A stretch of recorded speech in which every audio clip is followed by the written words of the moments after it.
Hello students, आज हम लोग बहुत इम्पॉर्टेंट इंटेलिजेंस थ्योरी पढ़ेंगे, थर्स्टन्स थ्योरी ऑफ इंटेलिजेंस।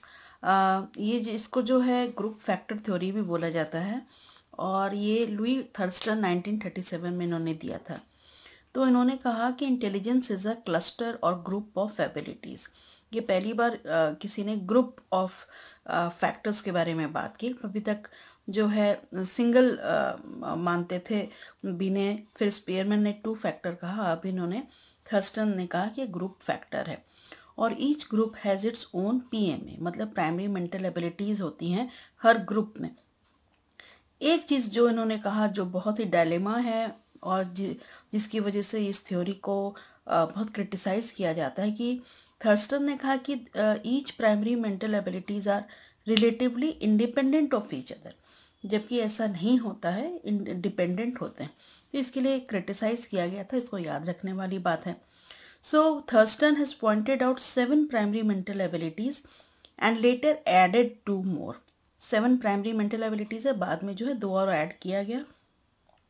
एक इम्पॉर्टेंट पॉइंट है कि Thurstone on the basis of his analysis of scores on different test of intelligence argued that the G factor arrived at by Spearman was a result of correlation among the measures of these various primary abilities and is not primary। तो उन्होंने Spearman का जो जी factor है उसको बिल्कुल ही खारिज कर दिया और उन्होंने कहा कि वो जी फैक्टर जो है वो सिंस कोरिलेशन जो है बहुत सारे प्राइमरी मेंटल एबिलिटीज़ उसके नतीजे के अनुसार हुआ। अब ये जो है प्राइमरी मेंटल एबिलिटीज़ कौन कौन सी हैं, तो सबसे पहले आ गया न्यूमेरिकल एबिलिटी। आप इसको सीधा करके देख लीजिएगा। Numerical ability, reasoning ability, verbal fluency, verbal comprehension, perceptual ability, memory और स्पेशियल एबिलिटी। तो न्यूमेरिकल एबिलिटी हो गया कि जो भी इंसान जो है, इंडिविजुअल्स जो हैं वो ज़्यादा नंबर्स को मैनिपुलेट करते हैं। कई लोग बहुत तेज़ होते हैं मैथ्स में, तो वो न्यूमेरिकल एबिलिटी मतलब उनकी ज़्यादा है। रीजनिंग एबिलिटी होती है कि जो भी लॉजिक वाले क्वेश्चंस आते हैं, जो लॉजिक लगाते हैं, उनकी रीजनिंग इंटेलिजेंस तेज है।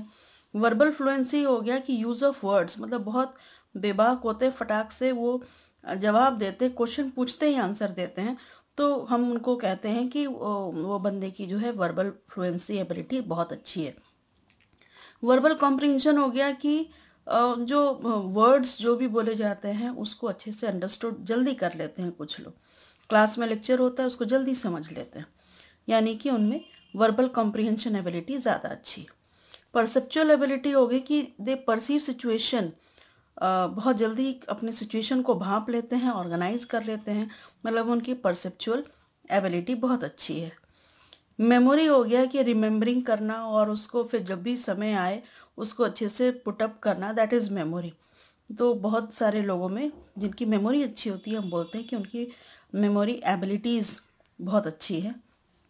स्पेशियल एबिलिटी हो गया कि 3D डायमेंशन में, एब्स्ट्रैक्ट थिंकिंग में या ऑर्गेनाइज स्पेस और स्टिमुलेशन कमिंग फ्रॉम डायरेक्शंस, कोई कहीं से आवाज़ आ रही है, कहीं से कोई स्टिमुलस आ रहा है, वो आसानी से पहचान जाते हैं, इसको स्पेशियल एबिलिटी कहते हैं।